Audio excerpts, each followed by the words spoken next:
Jambo na karibu ndani ya JCTV moja kwa moja kutoka Johannesburg nchini Afrika Kusini, chombo chako cha habari ambacho kinakuletea taarifa za haraka, za kina na uhakika kutoka Jamhuri ya Kidemokrasia ya Kongo na zile ambazo zinamgusa mkongomani aliye nje ya Jamhuri ya Kidemokrasia ya Kongo. Leo ni Ijumaa Mei 29, 2026. Tulionayo hii leo: Wachina wawili walitekwa nyara jimboni Tanganyika ambao waliokolewa na vyombo vya usalama baadaye. Ni wazi kwamba wale Wachina ambao walikuwa wanatekwa tayari wameachiwa huru. Zuberi Ali atakujia na mengi zaidi baadaye.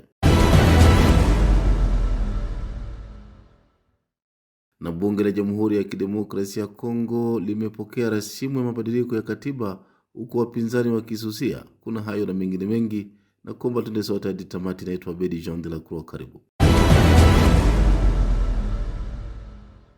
Na sasa tuangazie kwa kina taarifa zetu. Ugonjwa wa Ebola unaendelea kuenea nchini Jamhuri ya Kidemokrasia ya Kongo na hivyo kuzua wasiwasi miongoni mwa raia, huku ukisababisha kudorora kwa shughuli za kiuchumi katika baadhi ya maeneo ya mikoa ya Kivu Kaskazini na Ituri.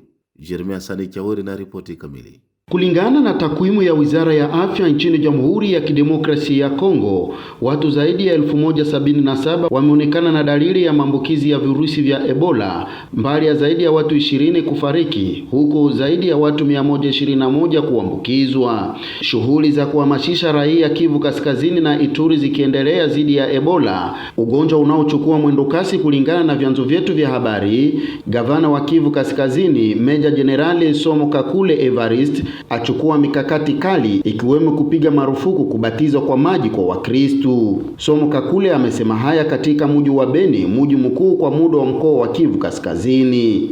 Ni role yetu kila mtu kufamia nafasi yote kuongea polepole na wamama, kuwaeleza kama Ebola iko, wasiwadanganye.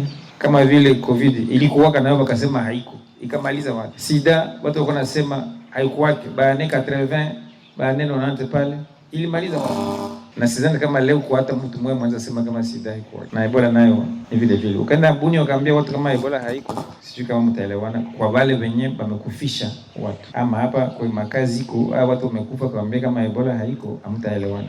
Ebola iko na iko hatari sana. Na shida ni kusema hii sushi inakuya, iko sushi yenyewe hayakuwa na vaccine. Vaccine yake iko en étude, Leo mai itatoka watawajulisha tu. Sasa hii watu wajikinge zaidi kwa ile malali ya Ebola. Raia kwa upande wao wakidai kusindikiza shughuli za wataalamu wa afya nchini Jamhuri ya Kidemokrasia ya Kongo. Sheikh Agayo Arafati ni mmoja wao. Tumesisitiza sana ni kwa wale waliokuwa uwanjani kuendelea kujikinga na hiyo jangwa pote ambapo tuko, tujikinge.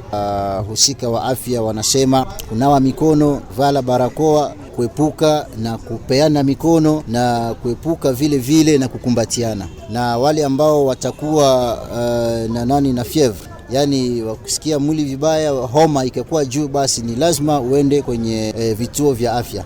Visa vya maambukizi vya Ebola ikiwa vinaendelea mbele pasipo kurudi nyuma, kiongozi wa shirika la afya duniani WHO Tedros Adhanom aomba viongozi wa serikali ya Kongo kupitia vyombo vya habari kuzidisha juhudi ya hamasa ili kupunguza visa vya maambukizi. Katika mji wa Goma, ujumbe maalum wa WHO umekutana na viongozi wa afya wa maeneo katika malengo kama: Mon premier objectif est bien sûr de me rendre compte de la situation sanitaire. Lengo langu la kwanza ni kuja kukutana na hali ya afya katika mji wa Goma pamoja na mkoa wa Kivu Kaskazini na kuona magumu wanaopitia viongozi wa mkoa wa Kivu Kaskazini ili tutumike kwa pamoja na viongozi wa afya katika mkoa huo na kupiganisha matatizo yanayoshuhudiwa katika hali ya kupiganisha maradhi ya Ebola.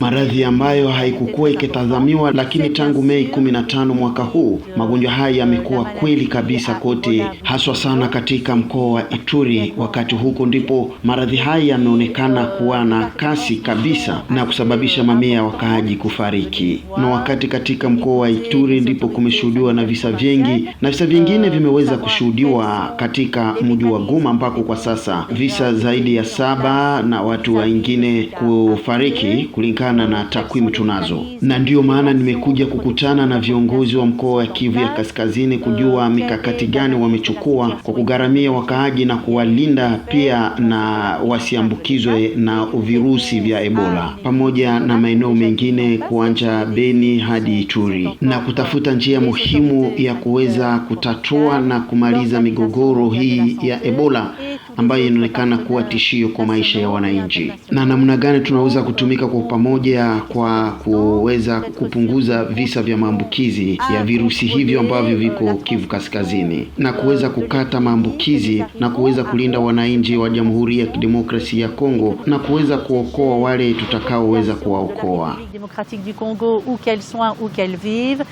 et sauver les vies qui doivent être sauvées.